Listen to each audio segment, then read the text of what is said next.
আল্লাহর নবী সাল্লাল্লাহু আলাইহি সাল্লাম বলেন 3 ধরনের ব্যক্তির জন্য জান্নাত হারাম। নবীজি বলছেন 1 নাম্বার হলো নেশাখোর, মদখোর, মদ পান করে যে নেশা করে, এই নেশাখোর জানোয়ার,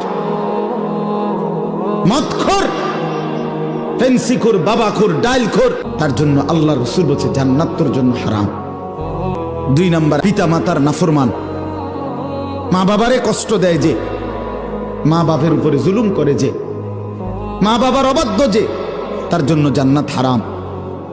আর 3 নাম্বার ওয়াদাইয়ুস। এখন প্রশ্ন হইল দাইয়ুসের জন্য আল্লাহ রাসূল বলছে জান্নাত হারাম। এখন দাইয়ুস কে? আল্লাহ রাসূল বলছেন সাল্লাল্লাহু আলাইহি ওয়াসাল্লাম আল্লাযী ওয়াদাইয়ুস আল্লাযী ইউকিররু আহলাহু আল খুবুস। এটাই হাদিসের এবার রাসূলুল্লাহ সাল্লাল্লাহু আলাইহি ওয়াসাল্লাম বলেন এবং দাইয়ুসের জন্য জান্নাত হারাম। আর দাইয়ুস বলে যে তার পরিবারের স্ত্রী সন্তানের জন্য গুনাহ, নাফরমানি, খাবাসাত, জঘন্যতা, অশ্লীলতা, বেহায়াপনা, অসভ্যতাকে স্বীকৃতি দেয়, মেনে নেয়, তারে বলে দাইয়ুস।